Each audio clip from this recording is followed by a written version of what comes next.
vou apresentar para você alguns livros que eu andei passeando por eles. Muitos deles eu não terminei de ler, muitos deles eu estou lendo, porque assim, eu leio muitos livros ao mesmo tempo. Sabe? Livro para mim é que nem série. Dependendo da sensação que eu estou na hora, da sintonia, eu pego um livro e leio um pedaço, de repente eu leio ele inteiro, termino, devoro. Outros livros eu demoro às vezes mais de um ano para terminar de ler, mas eu nunca me esqueço, né? Porque cada livro tem sua particularidade, cada livro tem seu ritmo, cada livro tem sua maneira de tocar a gente, né?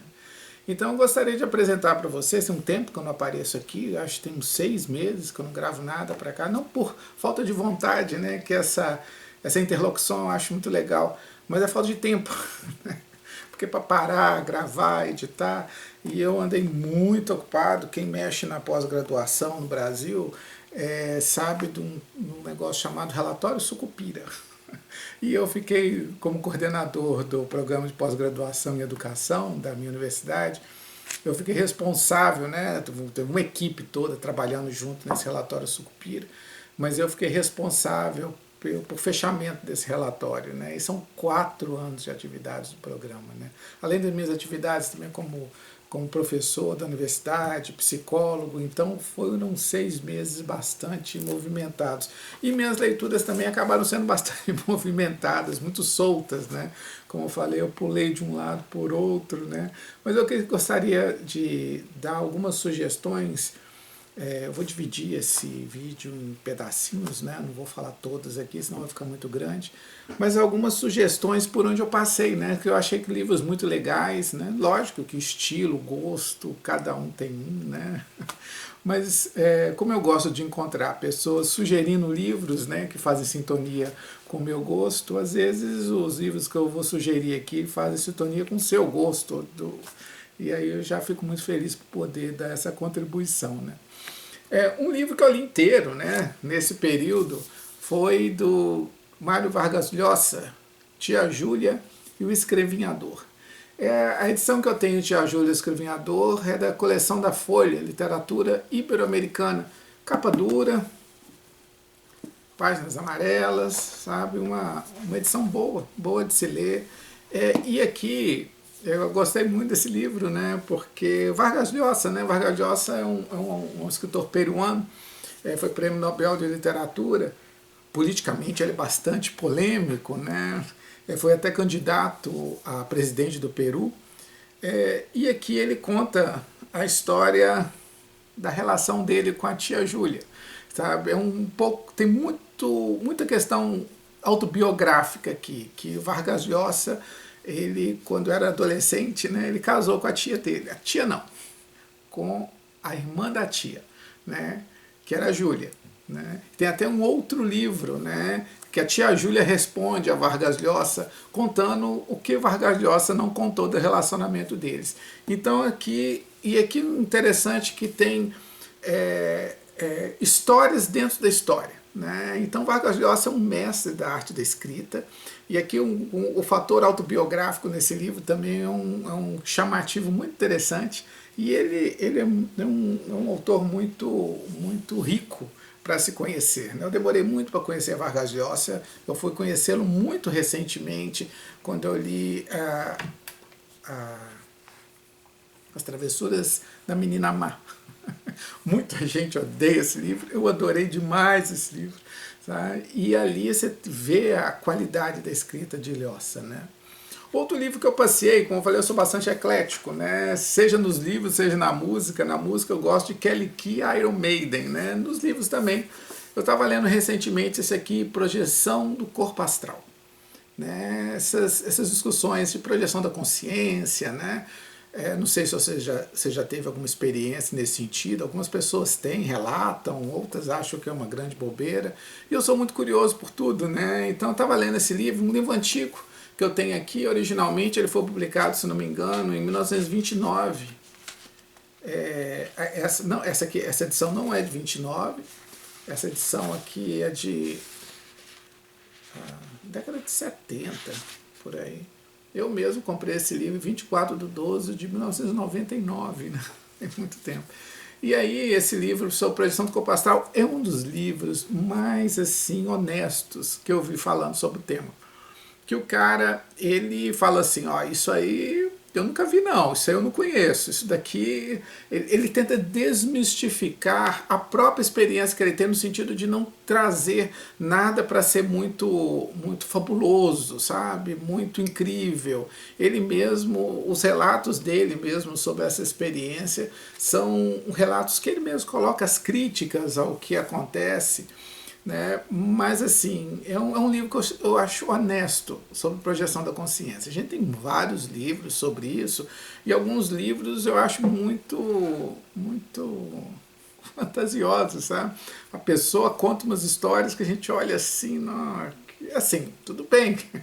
Tem gente que não acredita em projeção astral, mas algumas coisas são muito... A pessoa tem muita clareza de tudo que faz, consciência excessiva, e aqui o cara mostra que a coisa não é bem assim, né? A consciência, quando ele desperta, né, nas experiências que ele diz ter tido fora do corpo, nunca são tão claras, nunca são tão objetivas, ele não esconde esses fatores, né? Mas eu achei tão interessante esse livro, que eu tomei um susto no final, como falei, o cara me pareceu bastante honesto nos posicionamentos dele, mas ele tem um posicionamento no final desse livro, que eu até coloquei assim, eu risquei e falei, que susto, sabe? Que é niilista, ou seja, é uma negação da vida, que eu tomei, como eu falei, um susto, que ele diz assim, finalzinho mesmo, página 311, da minha parte vejo a vida como uma maldição, responde. Lamento que exista a vida. Nenhuma mente mortal pode avançar o mais ligeiro argumento em defesa da vida. Lamento que o materialista esteja errado. Lamento que a morte não termine tudo. Desejo que a morte traga um longo sono sem sonhos, mas minhas experiências provaram conclusivamente que o tu és pó e em pó has de tornar não foi dito sobre a alma. Então é como se ele lamentasse que a vida persiste mesmo depois da morte. E olha, ele fala que lamento, porque a vida é sofrimento, né? Mas apesar desse niilismo dele, apesar dessa negação de tudo, é um livro interessante para quem gosta dessa experiência. Isso aqui é da editora Pensamento, Projeção Astral, de Sylvan Muldon, né? O nome Sylvan Muldon, deve achar na estante virtual, quem tiver interesse. Atualmente também eu estou lendo esse livro aqui, muito bom, uma biografia de Napoleão Bonaparte, escrito por Adam Zamoyski, né? É capa dura, tem algumas ilustrações, tá? Essa aqui é logo no início, mas assim, as ilustrações são todas relativas a mapas, né? Ilustrando os movimentos do exército napoleônico, né, tanto quando ele era general e depois quando ele se torna imperador, né. É um livro muito interessante, que não se pretende a ser um livro festivo sobre Napoleão. Ele é bastante crítico à pessoa de Napoleão em alguns pontos, mas também bastante elogioso, né? E aqui ele traz o cotidiano de Napoleão. A proposta dele é trazer o ser humano, não um semideus, não uma pessoa ausente de erros, mas é que ele narra erros de Napoleão, narra características da personalidade dele, narra peculiaridades da família, peculiaridades da luta dele em torno do poder, o contexto da França, o contexto das políticas, como foi difícil para Napoleão se sustentar nesse poder em meio a tanta intriga, num período muito conturbado da França, pós-Revolução Francesa, pós-queda de Robespierre. Então, ele faz uma contextualização muito interessante da Europa, da França e da figura de Napoleão. Sabe, eu demorei muito, né? Napoleão é uma figura que chama atenção, né, pelo efeito que ele fez na Europa no século XIX e as consequências disso até para o século XX, quiçá até XXI. Né? Esse ano faz 200 anos da morte de Napoleão na França. Houve exposições, né, sobre essa era napoleônica. E aqui uma dica, né, quem quiser interessar na figura de Napoleão, eu estou no meio, tá, do livro, mas muito bom a leitura. Um outro livro que eu estou lendo, né, tudo ao mesmo tempo, né? Eu leio, aqui está até Eu leio, largo, volto, dependendo da minha sintonia, mas esse daqui, que é da Tag Inéditos, eu não assino a Tag Inéditos, eu assino só curadoria. Mas esse livro me chamou a atenção por uma passagem, né, que está até nas costas do livro. Esse livro chama Mapa de Sal e Estrelas, de Zai Jukadar. É um livro que se passa em dois tempos diferentes, tanto na Guerra da Síria, quanto no passado, né? Uma família de cartógrafos, né? O que me chamou muita atenção esse livro, eu comecei a lê-lo, foi essa passagem que fala assim: Mama uma vez disse que a cidade era um mapa de todas as pessoas que viveram e morreram nela. E Baba disse que todo mapa era, na verdade, uma história.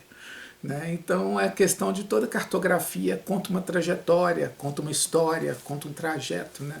Eu achei muito interessante essa ideia. A minha dificuldade com esse livro é muito bem escrito, muito legal, tem muitas passagens muito interessantes, mas a minha dificuldade com ele é que ele é muito cheio de metáfora. Então a escrita é toda metafórica, a escrita acaba ficando em alguns momentos muito emperradas, porque em todo parágrafo tem uma metáfora. E aí às vezes a história ela não avança muito, não flui muito, porque a gente tem que o tempo todo desviar de uma metáfora ali, outra aqui. A autora quer fazer uma escrita, é uma escrita bonita, mas uma escrita eu acho que um pouco exagerada nesse termo. Né? E outro livro que eu estou passeando por ele, né, é desse cara aqui, Alejandro Jodorowsky. Né? Jodorowsky, ele é um cara muito famoso, né, em diferentes mídias. Ele escreveu histórias em quadrinhos, uma das histórias mais famosas dele, ele escreveu e foi desenhado por um escritor francês chamado Moebius, chamado Wincal.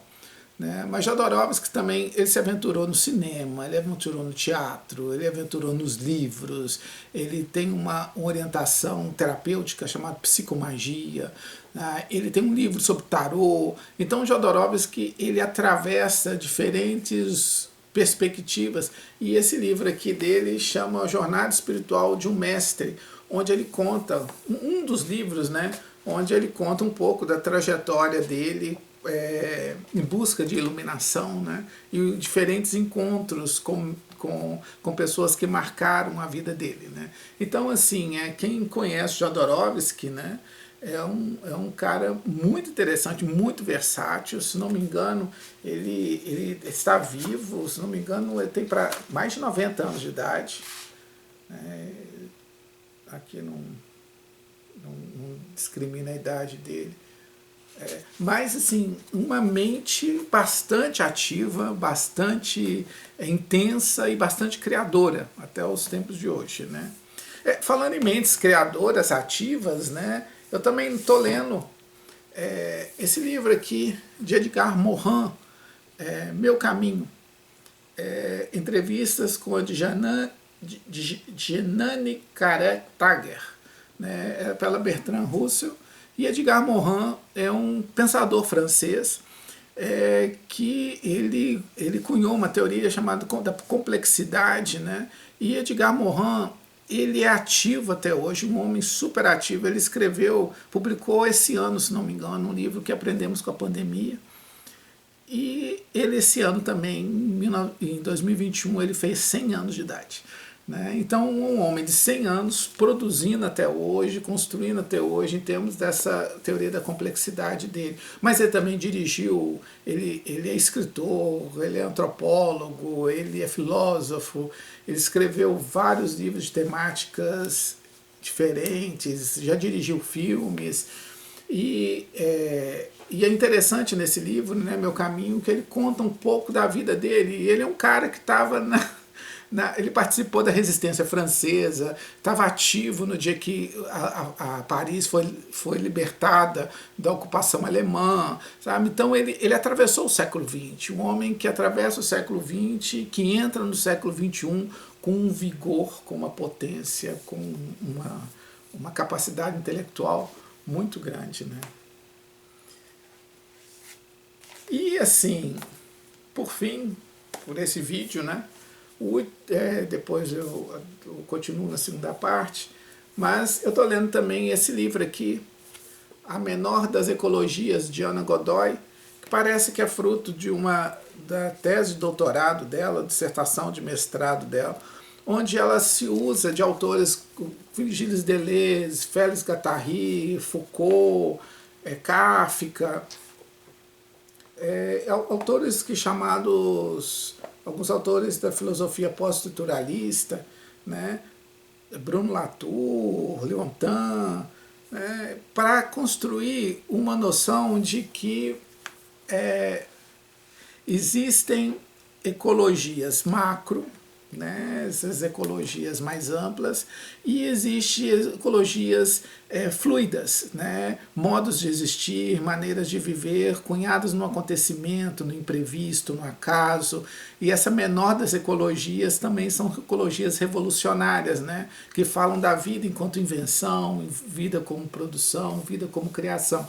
Eu estou no comecinho do livro, né, tá aqui um pouquinho, né? Estou no capítulo Experimentar com Kafka e com Ecologia, o menor, né? Mas eu já compreendi qual é a proposta de trabalho dela, né? E é sustentada bem nessa teoria, né? Na concepção esquizoanalítica de Deleuze e Guattari, e parece que será uma boa leitura, né?